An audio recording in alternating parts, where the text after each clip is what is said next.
एक कहावत है, आपने भी सुनी होगी, better to marry late than marry wrong, यानी कि देरी से सही लेकिन सही शादी होना बहुत ज़रूरी है। ये कहावत एक बार फिर से याद आती है राजा रघुवंशी की मौत के बाद। राजा रघुवंशी जिनकी शिलोंग में हत्या कर दी पत्नी सोनम ने। नई नई शादी हुई थी, नया नया कपल, शादी के महज 10 दिन हुए थे और हनीमून के लिए पत्नी ले जाती है। चूंकि नई नई शादी थी, जैसा पत्नी कह रही थी पति भी मान रहा था कि नई शादी है, एक भरोसा कायम होता है, एक विश्वास होता है, एक रिश्ते को डेवलप होना होता है। बस यही गलती शायद राजा से हो गई कि इतना भरोसा कर लिया और जिस जगह पे वो जा रहे थे वहाँ के बारे में पूरी रिसर्च नहीं की। जैसा जैसा वो कहती गई सोनम, वैसा वैसा राजा करते गए। अब इस पूरी घटना की जो परतें खुल रही हैं और जो चीज़ें सामने आ रही हैं, उसमें साफ तौर पर ये नज़र आ रहा है कि सबसे बड़ी गलती सोनम और राज कुशवाहा जो उसका बॉयफ्रेंड था और सोनम जो लड़की जिसकी शादी हुई थी उनकी तो है ही, लेकिन सबसे बड़ी गलती सोनम के माता पिता की है। वो इसलिए कि सोनम जो लड़की है, और बहुत ध्यान से आप इस बात को सुनिएगा, ये एक कहानी नहीं है, ये अपने आसपास जब आप नज़र दौड़ाएंगे तो वो माँ बाप भी हैं समाज के, वो लोग भी हैं जो अपने बच्चों पर दबाव डालते हैं शादी करने का।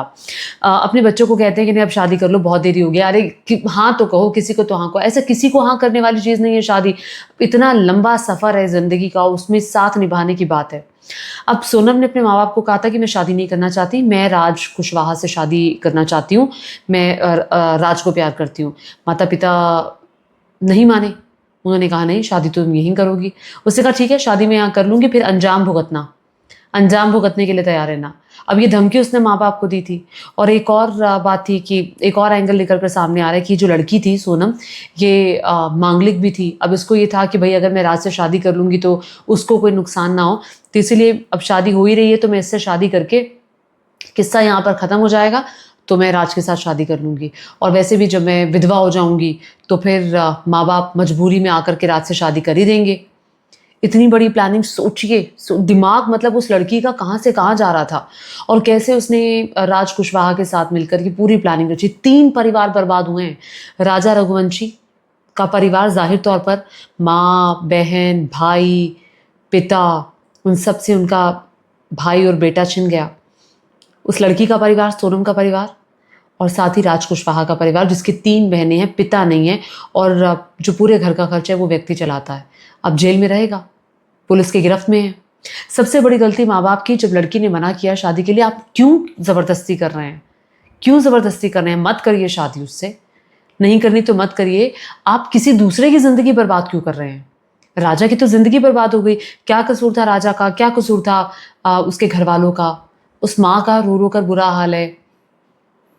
ये हमारी समाज की एक बहुत तगड़ी बुराई है। आप समझते नहीं हैं, अरेंज मैरिजेज़ एक वक़्त में जब होती हैं तो आप मिलवाते हैं लड़का-लड़की को और कहते हैं कि भैया 2-3 दिन का वक़्त ले लो, नहीं भी लेना देख कर ही हाँ या ना फर्स्ट मीटिंग में आप कह दो। ऐसा नहीं होता है, अब वक़्त बदल रहा है, अब सबका टेम्परामेंट चेंज हो रहा है, सबकी सोच बदल रही है, एडजस्टमेंट अब वो पहले जैसा नहीं रहा है कि जैसे एक व्यक्ति से शादी हो गई, बिना देखा-दिखाई के शादी हो गई और तो 7 जन्मों का साथ हो जाता है। अब ना इतना पेशेंस किसी में है, ना इतनी समझदारी रही है, ना वो एडजस्टमेंट है। अब अगर ये जो वक़्त के साथ और इतनी सारी चीज़ें जो ग्लोबली चेंज हो रही हैं, उसका असर भी हमारे मनस्थिति पर पड़ता है। अब शादी अगर आप अपने बच्चों की कर रहे हैं, तो प्लीज़ और प्लीज़ इस वीडियो को शेयर ज़रूर करिएगा बहुत लोगों के साथ। वो शादी ऐसे करें कि अपने बच्चों को वक़्त दें, 7, 8, 9 महीने का, 1-2 साल दें, ताकि वो सामने वाले को समझ जाए कि वो कैसा है, क्या उसकी ज़िंदगी उसके साथ भविष्य में चल पाएगी।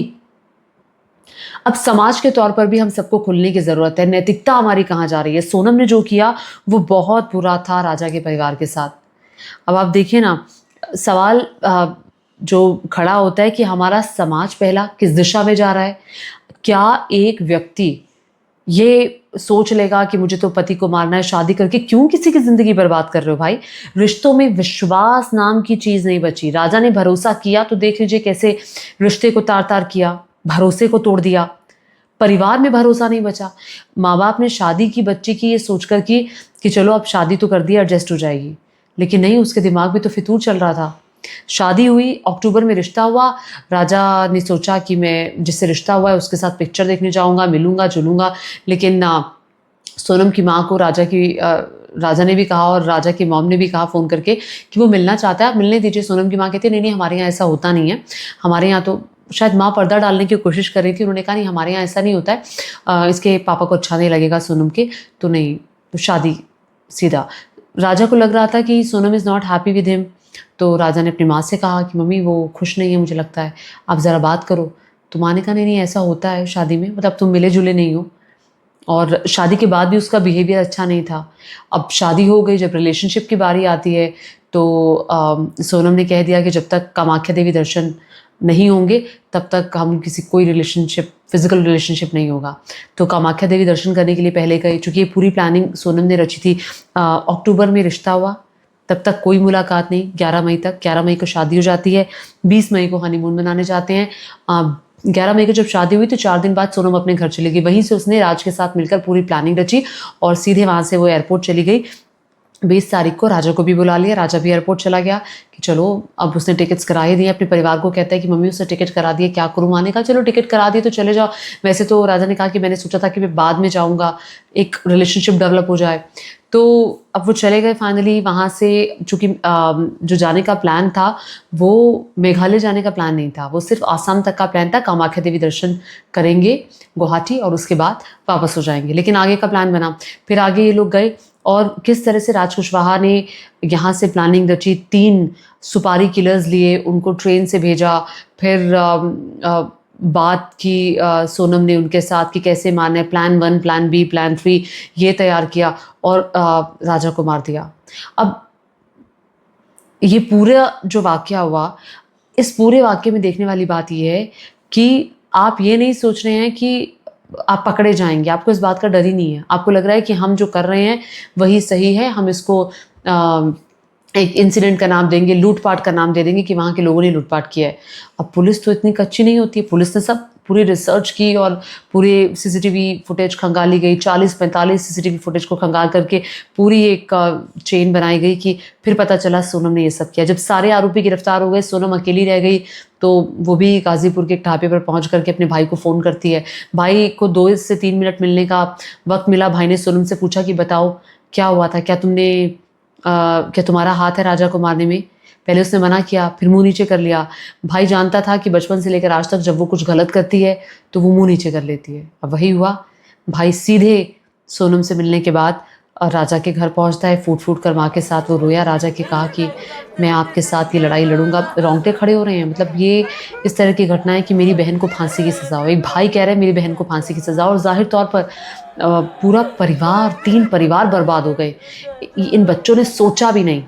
आप समझ रहे हैं शादी कितना इम्पोर्टेंट इशू है हमारे समाज का, कि आप किससे शादी करने जा रहे हैं, वो लोग 2 लोग खुश तो हैं या अपनी मर्जी आप बच्चों पर थोप रहे हैं। ये विषय है बात करने का, ये विषय है और इस पर चर्चा बहुत ज़रूरी है कि आप शादी को एक ऑब्लिगेशन ना लें। आप शादी को ऐसा मत करें कि करके ख़त्म करवाना है बच्चों की, नहीं।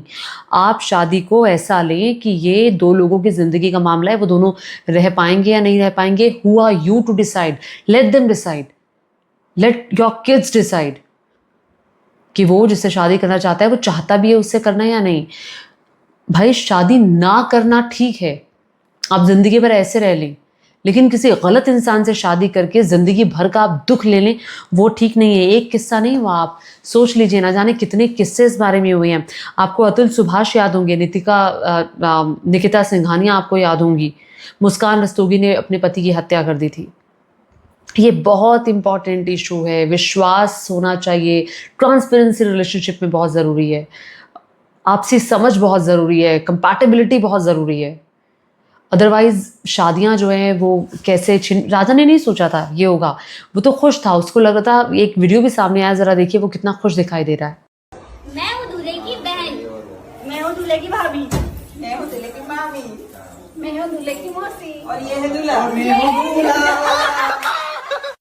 मेघालय के लोगों को बदनाम किया जा रहा था। वहाँ कहा जा रहा था कि भैया मेघालय कोई ना जाए, हनीमून मनाने तो कोई ना जाए, वहाँ पर तो लूटपाट होती है। लेकिन हम मेघालय के लोग ही कैंडल जला रहे हैं और देखिए इस तरह की तस्वीरें भी सामने आई है। सोरा क्षेत्र चेरापूंजी के खासी आदिवासियों ने ये सब किया है। यहीं पर ही जाकर के सोनम ने मारा था राजा को।